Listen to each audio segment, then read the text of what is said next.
Amazing Moons, presented by Science at NASA. When the space age began more than 50 years ago, explorers were eager to visit the planets of the solar system. As the years have passed, however, astronomers have realized that the moons of the solar system may be even more interesting. Many of these moons are water worlds, and planetary scientists, like golden retrievers, always follow the water. On Earth where there is water, there is life, says Brian Day of NASA's Solar System Exploration Research Virtual Institute. It doesn't matter if it's boiling hot like the bubbling acid hot springs in Yellowstone National Park, or frigid like the waters of the Arctic. Consider Enceladus, a tiny moon floating just outside Saturn's rings. This little wonderland features a vast underground ocean that could be friendly to microbial life. That ocean is capped by a thick crust of ice. Yet, NASA's Cassini spacecraft found Enceladus busily puffing plumes of water vapor, icy particles, and organic compounds out through fissures in its frozen outer shell. Cassini has actually flown through these plumes a few times, sniffing out their composition. Day says the exciting results from Cassini have researchers designing possible future missions that would provide more detailed analyses of Enceladus's water and look for potential signatures of life. Titan, another of Saturn's moons, is shrouded in a thick atmosphere of nitrogen and methane. There is evidence that Titan, like Enceladus, has a sea of water beneath its icy shell. But Titan's frigid surface is mosaicked with lakes of liquid methane and ethane. Day notes it's the only body in the solar system other than Earth with substantial liquid on its surface.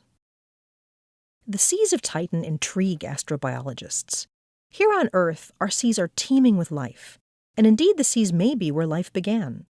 What kind of life might arise in the alien seas of Titan? The exotic environment of hydrocarbon seas could teach astrobiologists a lot about the basic chemistry critical to the formation of life. More water worlds with icy shells are found at Jupiter. Europa, Ganymede, and perhaps Callisto also show strong evidence of liquid water oceans beneath their global ice crusts. Day would most like to dive in at Europa. This is a big world, much bigger than Enceladus, and even bigger than any of the dwarf planets. Europa's ocean is a significant body of water with amazing potential for life. In fact, Europa has twice as much liquid water as Earth, and like the water of Enceladus, it might be accessible. There is some evidence that Europa may have periodic eruptions of plumes of water, similar to those seen on Enceladus. We've even seen apparent icebergs on the surface that are tipped up as if sitting in slush. All of these provide us with tantalizing clues of what lies beneath, an ocean of liquid water. Meanwhile, orbiting Jupiter not far from Europa is a completely different kind of satellite. Io, says Day, is the most volcanically active body in our solar system. Io gets its fiery warmth from tidal heating, that is, a back-and-forth stretching of the moon's interior caused by Jupiter's intense gravity. Each moon is stretched and pulled differently, causing varying rates of tidal heating.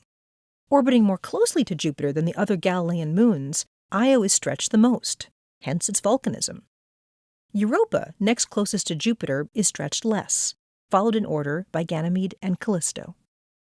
Day continues, saying, tidal heating is a source of energy that can melt ice and expand the potential for life. It creates a habitable zone among the moons of Jupiter, with Europa sitting squarely in the middle. Planets are exciting, but there's an even greater number of amazing moons in the solar system. Says Day, the lure is irresistible and the potential is amazing. It's time for us to go. For more news about amazing moons and their planets, stay tuned to science.nasa.gov.